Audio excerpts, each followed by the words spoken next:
Université. She's going to talk about speeding up Markov chains with permutations. Anna, thanks for accepting the invitation, and the floor is yours.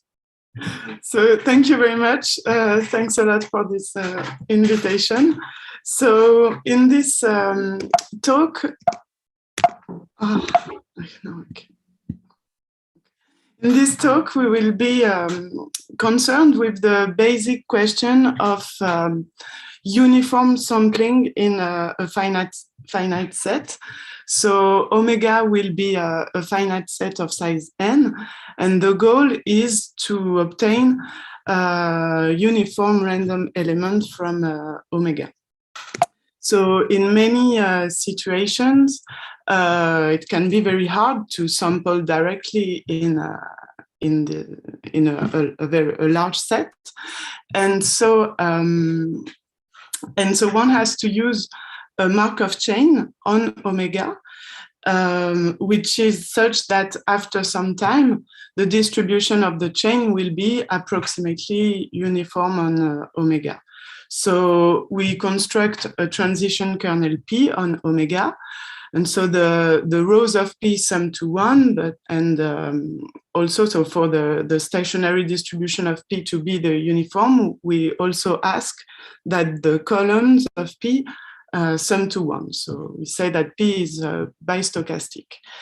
And now if the transitions of P are easy to simulate, then we can easily generate a trajectory of a Markov chain with kernel P.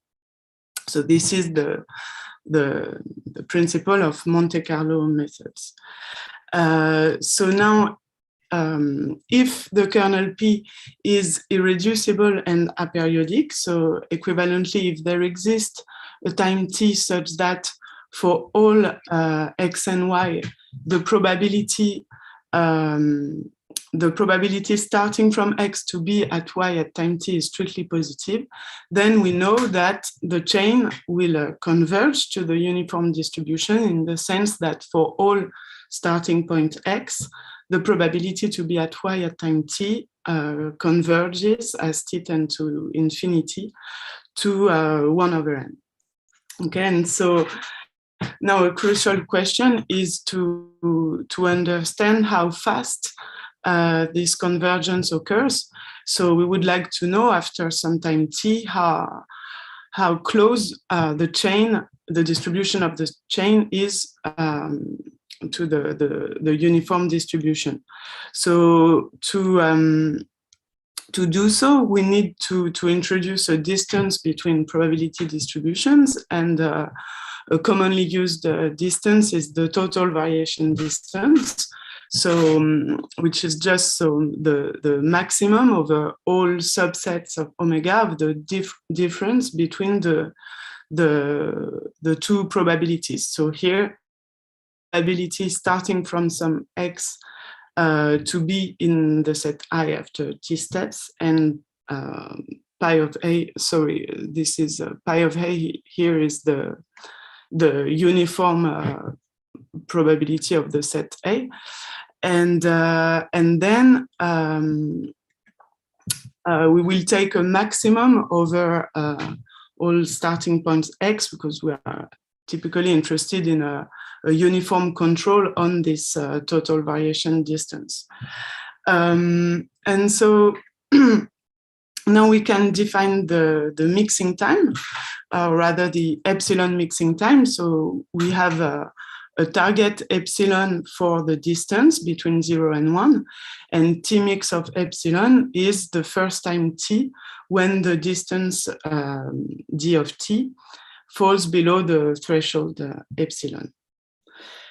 Now, let me note that that usually we are interested in a sequence of growing state spaces. So we have a sequence omega n and a sequence of transition kernels defined on those sets, and we are interested in the asymptotics of the mixing time as n, which is an indicator of the size of the state space, tends to infinity. Now, in practice, it often happens that the natural kernel P, the natural Markov chain that we define on the set omega, is very slow to mix, and so it might be tempting to try and speed it up, so to try and slightly modify the kernel P so as to turn it into a fast mixing kernel. And so there is a vast literature about spinning up a Markov chain, but here in this talk we will be interested in a recent idea of Chatterjee and Diaconis in 2020, which is to introduce deterministic jumps in the trajectory. So the model is as follows. We take a permutation pi from on omega, and we so capital pi will be the permutation matrix associated to this permutation. So pi ij is just the indicator that pi of I equals j. And then the kernel that we consider is the kernel Q equals to P times pi. So this corresponds to what we do is we alternate between random jumps according to the initial kernel P and deterministic jumps which are governed by the permutation pi. So let me just note here that here we take deterministic jumps every 2 steps, but we can easily consider the model where we take deterministic jumps every k steps, say, just by replacing the matrix P by the matrix P to the k minus 1. So now the question becomes, how can we understand what are the good permutations? So the permutation that will induce a speed up in the mixing time. So so let me state a first result.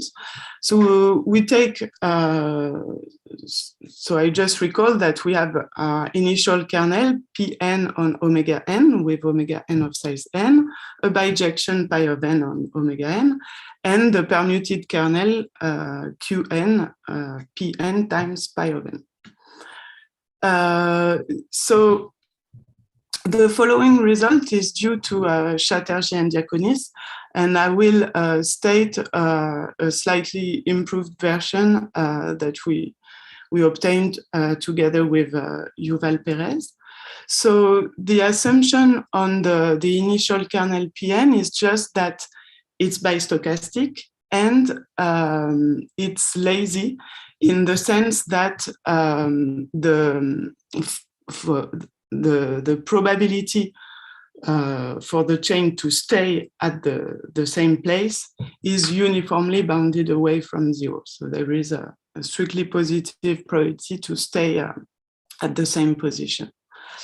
And now for the assumption on the permutation, let me introduce, so for a subset A of omega n, the set En of A, which is the set of states which can be reached in one step by the kernel P from the set A.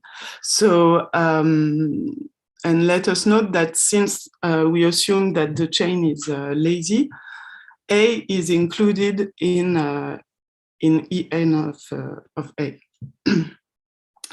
So now the assumption, it's a kind of an expansion condition with respect to the Markov chain P. Let us assume that there exists alpha n between 0 and 1, such that for all subset A of size less than n/2, when you take, so when you start from A, you take En of A, so this is what you can reach by one step of P. Then you take the image by pi of n of this set, and then you take again the blow up according to the kernel P. So the condition is that the size of this set is larger than 1 plus alpha n times the size of A. If this condition is verified, then we can show that the total variation of the permuted Markov chain Qn satisfies that when you look at the distance at time, so log n divided by alpha n squared times delta n to the 4 tends to 0, and this delta n is just the minimum non-zero probability, non-zero transition probabilities of the kernel P. Okay, so so in particular, this says that if delta n and alpha n are bounded away from 0, then the mixing time of the permuted chain is big O of log n, so it's logarithmic in the size of the state space. Okay, and another remarkable fact that has been established by Diaconis and Chatterjee is that actually this expansion condition is in a way satisfied by almost all permutations. So more precisely, there exist constants C1, C2, C3, positive constants, such that all permutation except a small fraction, so of order C1 times n to the minus C2 divided by delta, satisfy this expansion condition with alpha n equal to C3 times delta n. So in particular, if delta, the minimum non-zero transition probability, is bounded away from 0, this says that almost all permutation except a polynomial fraction satisfy the condition, and so induce a logarithmic mixing time for the permuted chain. Okay. So now let me take an example. So let us consider the example of the lazy random walk on the cycle of size n. So this chain is just so to generate xk plus 1 from xk, you just take xk plus some epsilon k plus 1, which is either 0, so you stay where you are, or plus 1 or minus 1, and you take this modulo n. Now this is typically a chain that is very slow to mix, so it has a diffusive behavior, and it's not hard to see that the mixing time of this chain is of order n squared, which is the maximal order for the mixing time of a random walk on a regular graph. So it's it's very slow to mix, and so we can try to speed it up with this permutation model. So first, what we can say is that here delta, so the minimal transition probability is just 1/3, and so the result says that for almost all permutation, the permuted chain will mix in order log n steps. So now it's another thing to find explicit permutations that that do the job. But let me mention the doubling function. So it's not a permutation, but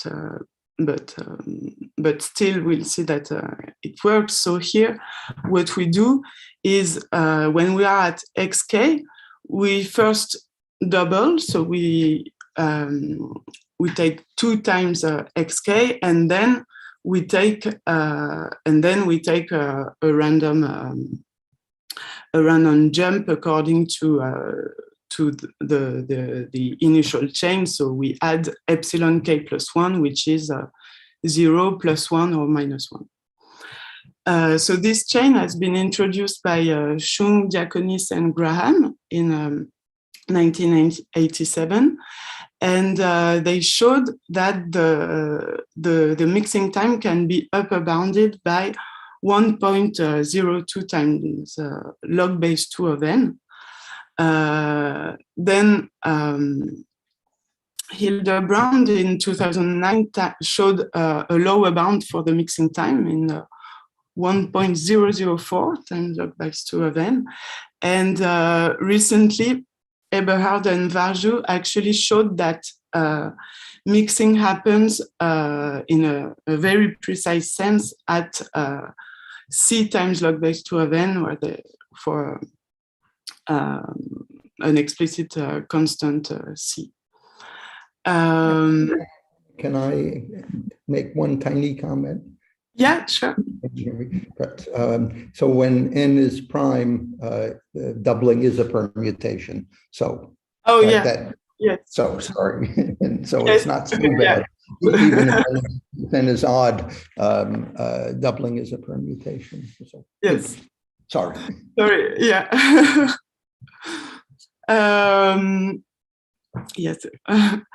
So interestingly, this permutation, so for n prime, is does not satisfy the expansion condition from the theorem, but still, so it has been shown that it induces a logarithmic mixing time. Okay. So now let me move to a second result, which is a cutoff result for these permuted Markov chains. So first, let me give the assumptions that we'll now have. So P is still so a bistochastic matrix on omega with omega of size n. Now we'll also assume we'll also need a sparsity condition. So delta, so the minimum non-zero transition probability, is not, so it's not, we will not ask that it's bounded away from 0. It can tend to 0, but we will ask that it does not tend to 0 too fast. So namely, we ask that delta is 1 divided by n to the little o of 1. And then we will also ask that there is no deterministic jumps in the matrix P. So Pxy is uniformly bounded away from 1. Now we will introduce so the entropic rate of P, which will be denoted by H. So H is so you take in a way it can be seen as the expectation of log of 1 over Pxy, where x is taken uniformly at random in omega, and then y is chosen according to Pxy. Okay.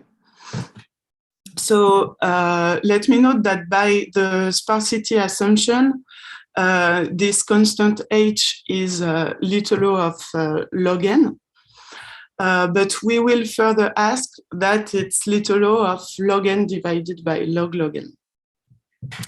So this is these are our assumptions, and now the result that we had with Yuval Perez is that if if the matrix P satisfies those assumptions, and if pi is a random permutation, a uniform random permutation, then for all epsilon in 0, 1, the mixing time of the permuted chain is equivalent in probability to log n divided by this entropic rate h. So it says that that if the permutation is taken uniformly at random, then the mixing time can be very precisely characterized, and it only depends on, at least at first order, it only depends on this entropic rate of P. Now notice also that the first order of the mixing time does not depend on the target epsilon. So this is what is known as the cutoff phenomenon. This means that the mixing occurs very abruptly at some very at this time log n divided by h. If you stop just before, the distance will still be very close to 1, so it's basically as if you had done nothing, and after this time, it's basically arbitrarily close to 0.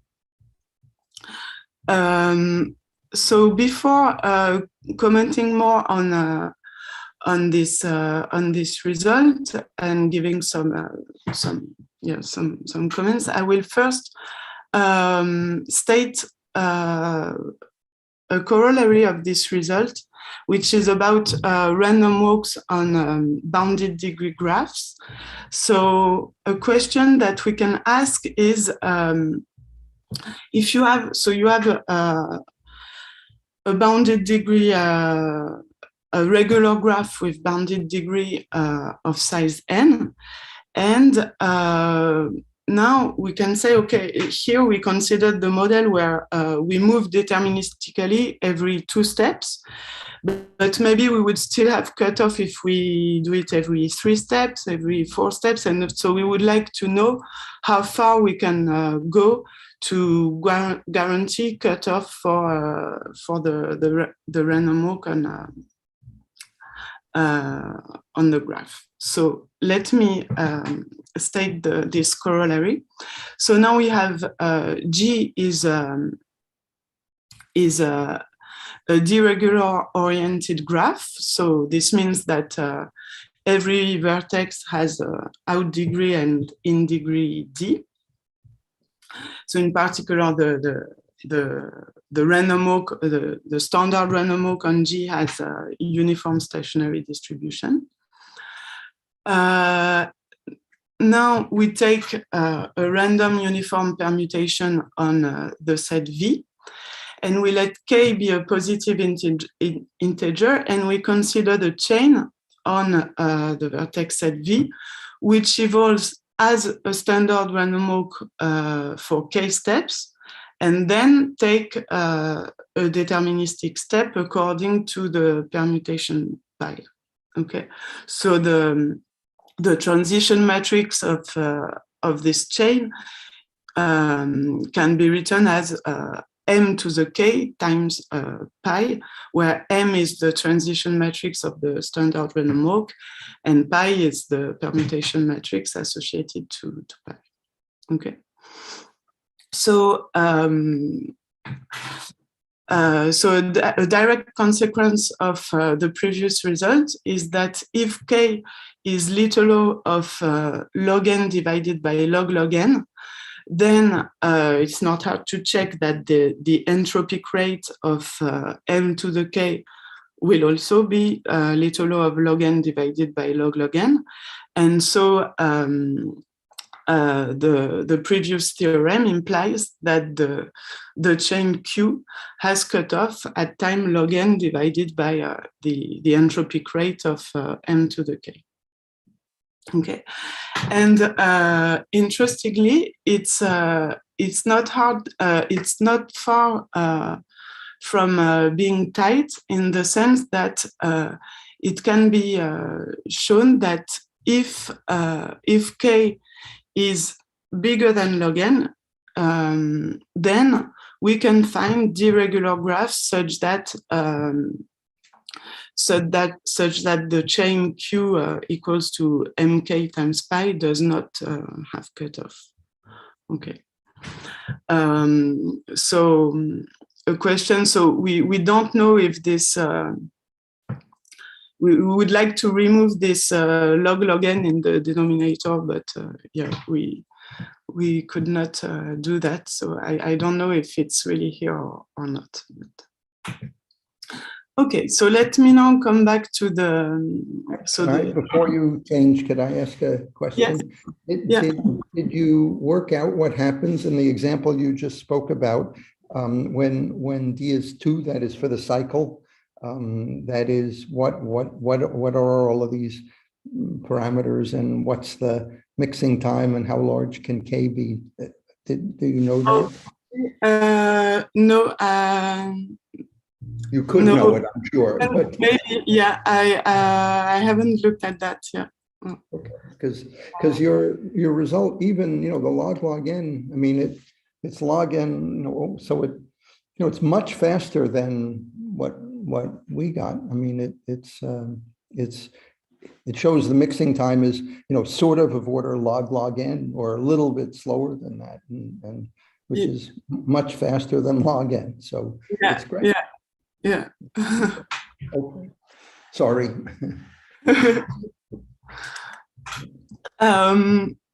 So now before trying to give you some elements of the proof, let me comment a bit on this this cutoff phenomenon. So to define it in a general way, so we say that a chain has cutoff at time tn if for all epsilon between 0 and 1, the epsilon mixing time is asymptotically equivalent as n tends to infinity to tn. And so equivalently, it means that if you look at the total variation distance at times at time c times tn, then it converges to 1 if c is less than 1, and to 0 if c is bigger than 1. So this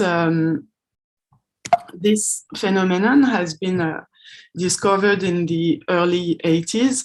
It was in the context of card shuffling methods. So the very first example of cutoff is by Diaconis and Shashahani in 1991 for random transposition on the symmetric group. Also by Aldous in 83 for the random walk on the hypercube. And so since those first examples, so the cutoff phenomenon has now been verified, has now been observed for a very large variety of Markov chains. So in statistical models of statistical physics, interacting particle systems, a wide variety of contexts, but still it remains a largely open question to determine, to have a general condition on the chain for a chain to have cutoff. But a recurring theme in the study of cutoff has also been that random instances often exhibit cutoff. So in the sense that if you take a random transition matrix according to some natural model, then often you will observe cutoff. So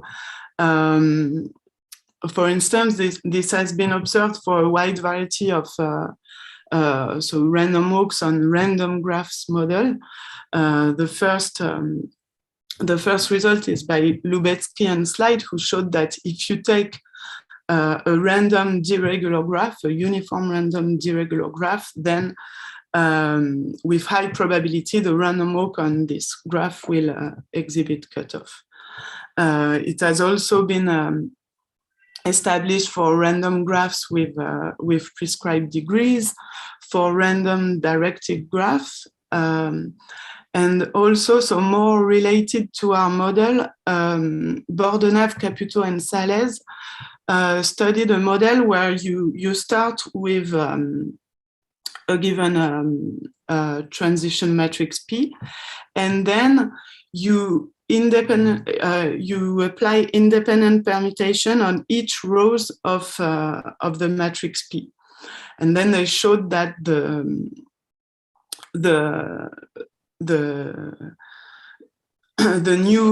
new chain will have cutoff with high probability.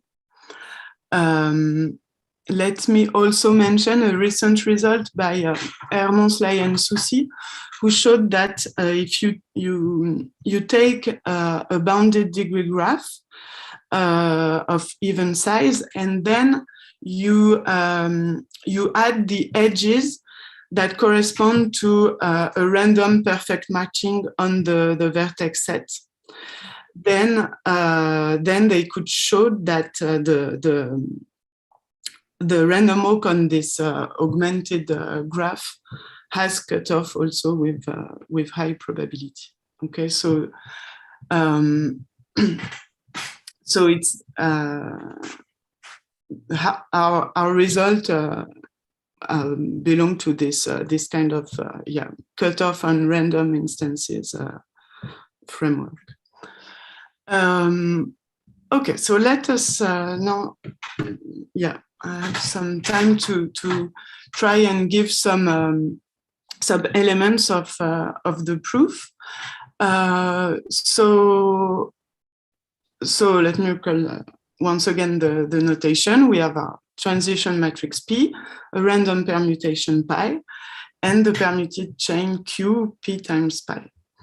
So what do we want to show? We want to show that the worst case total variation distance at time C times log n divided by h converges in probability to 1 if C is less than 1 and to 0 if C is bigger than 1.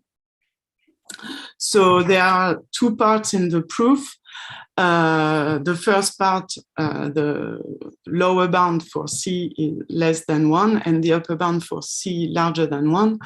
Let me point out that those two parts are not equal at all. The lower bound is way easier than the upper bound. The difficult part of the proof is to show that for all starting point, the distance at time C time log n divided by h for C larger than 1 goes to 0.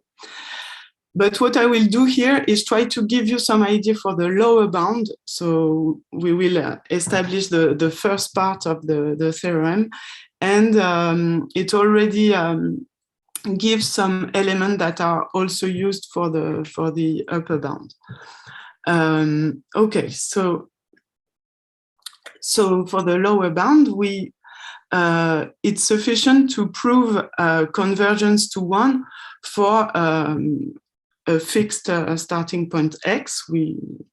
And then it will be automatically verified for the worst starting point.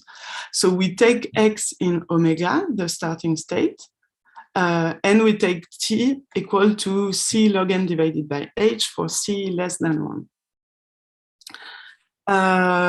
Now, we want to lower bound the total variation distance. So it's enough to find a set A, which is such that the difference between the two probabilities goes to 1. So what will be, so our set A, we consider A to be the set of Y such that there is a path of length t from x to y, whose probability to be seen by the chain in t steps is greater than log n divided by n. So the log n here is a bit arbitrary. What we need is that it's significantly bigger than 1 over n. Okay, so so we can observe that for y in A, so there is a path of length t with a probability larger than log n over n.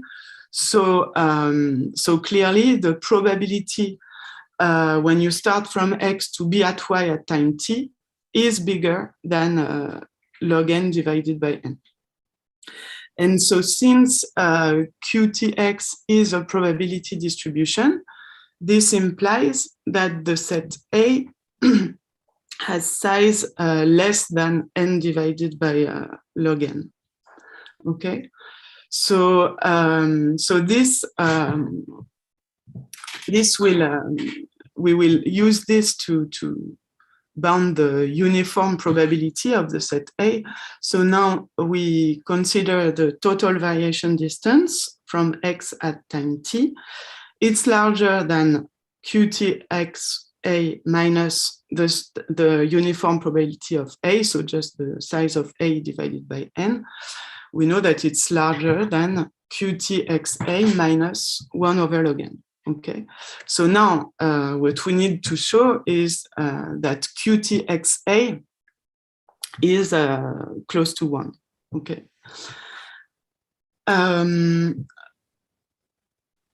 Okay, so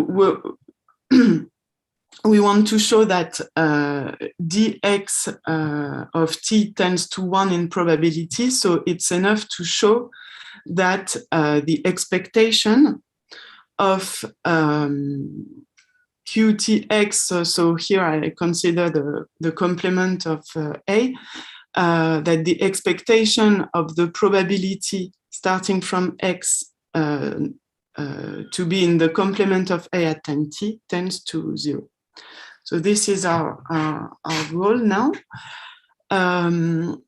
So to show that, so what do we say? So the complement of A, it's the set of y in omega such that all paths of length t from x to y have a probability to be seen by the chain in t steps less than log n divided by n.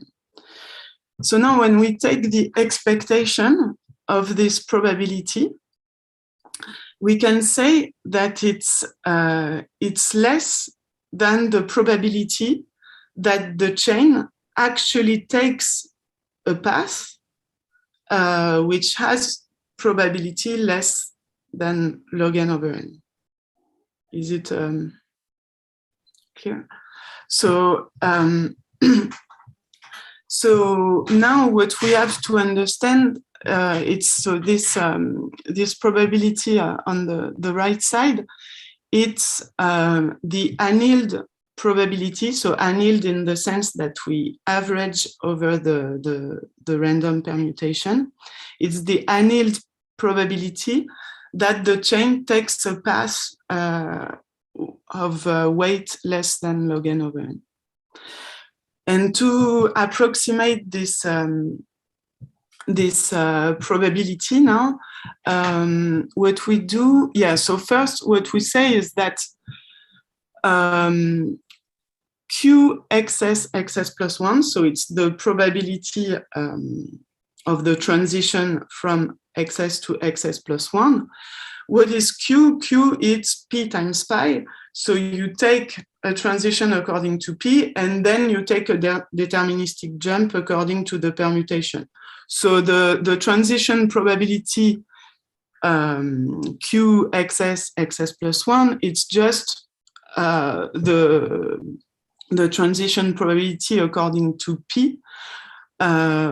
Okay, to go, it's the probability to go from xs to ys plus 1, where here ys is just a random, the distribution of ys given xs is just given by the transition kernel p starting from xs. And then xs plus 1 is just the image of ys by the permutation pi. Okay. Okay, so this is now this probability that we want to approximate, and to do so, we now say that when we look at when we want to approximate this annealed probability, we can actually generate the permutation along with the trajectory of the walk. So just generate the image by the permutation when we need them on the trajectory of the walk.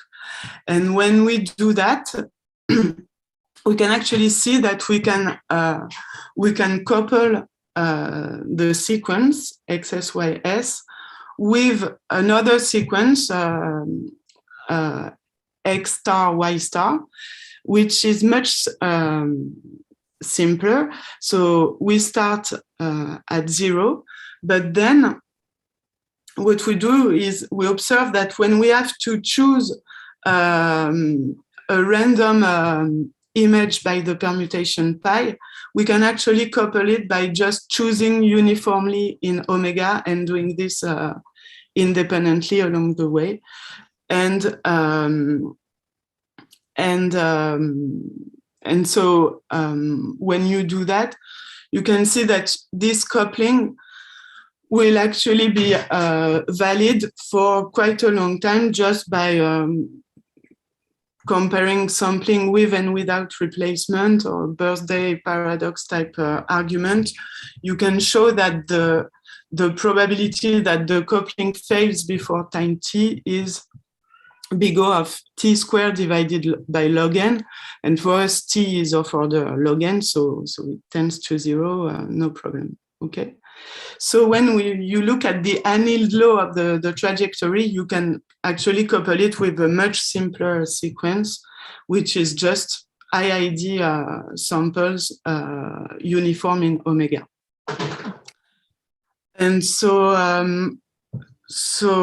coming back to this expectation here, using the coupling, you can say that it's the probability here of this annealed probability for the sequence y star plus little o of 1, which is the total variation distance between the two sequences, or the probability that the coupling fails before time t. And now it's basically done. Now you just take logarithms on both sides here. And so here you have, you obtain the sum of those log of 1 divided by p xs star ys star. And so this is just a sum of IID random variables. And so if you subtract the mean, what is the mean? It's actually our constant h, the entropic rate of p. And now, so here we subtract t minus t times h, and t is c times log n divided by h. So here what you obtain on the right side is something of order 1 minus c times log n, and c is less than 1. So here you have something that is of order log n. And you can conclude just with applying Chebyshev inequality and using, so by our sparsity assumption on the matrix P, the variance of this random variable is little o of log n squared. So what you obtain is little o of 1. Okay, so we have basically proved the first part of the, let me come back, the first part of the theorem. But now, as I said, the difficult part of the proof is the upper bound. But so for the upper bound, the problem is now we really have to take a maximum over the starting point x, and we can't just look at the annealed distribution of the trajectory. We really have to understand the underlying graph quite precisely, and but what makes things work is mostly this coupling with IID samples. Okay, so I think I will stop here, and I thank you for your attention. Thank you, Anna. Thank you so much. If you want, you can unmute and clap your hands.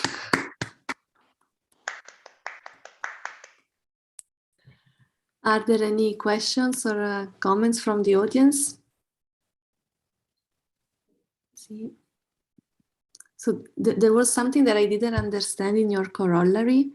Why you need to ask at the very beginning, because after the example, you had the corollary that the graph is oriented. Can it be, let me see. Yes, so the graph has to be oriented. Oh, it can be not. Okay, because the example was not, okay. It's not. Okay, thanks. So, may I ask you a question? Yes, sure. So, of course, one drawback of if you want to about this is that you cannot really exhibit a permutation that works, right? Yes. So, but still, you said something that I think it was nice that when you choose your dynamics at random, there is a big chance that that your mixing is gets better, no?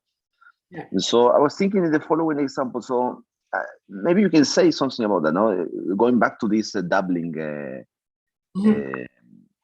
chain, maybe you can choose the number 2 at random, right? So if you, for example, if you take the p cycle, so it's prime, and then you take for any constant, this is going to be a permutation. So I don't know. Maybe I don't know if this is known or not, that if you choose this constant uniformly at random, you get a much better mixing time. Because I mean, it's pretty much in the spirit of what you were saying, no? Because yeah, I don't know about this model. Maybe, yeah. What I know, so it's not the same model at all. But yeah, if you on the cycle, if you choose 3 generators at random, so instead of 0 + 1 - 1, you take you choose 3 numbers at random, and you consider the work according to those generators. Then oh, actually, I don't know if you have cutoff, no. But you speed up the mixing time. But can I help with trying to? Yeah.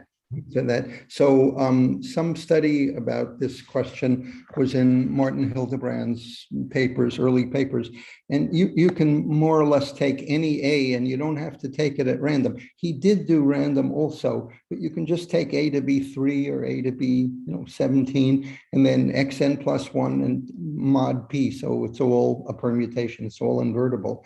Xn + 1 is A xn plus a perturbation. They all mix in log log p steps. It should be added for almost all p, right? You know that, but you thankfully didn't complain about it, right? So it's a good idea, but we did at least think about it, and yeah. So that's, but you could, as you said, people have been doing this kind of thing on ZP to the D, and then choose a matrix A, and then just choose some matrix and get on with it, and so Sorry, but that's, so the Hildebrand's early papers did do general A and also random A, so something. Okay, thank you. But yeah, about your remark, Milton, I agree that yeah, uniform permutation is a bit is a lot. It would be nice to have other yeah, at least other yeah distribution for this this permutation. It's clear that uniform you will basically go very far in the graph very quick. So yeah, yeah, because I was thinking of my favorite example of trying to sample uniformly at random, which is domino tilings, no? Mm-hmm. And there, for example, it seems difficult to implement a uniform permutation. Yeah.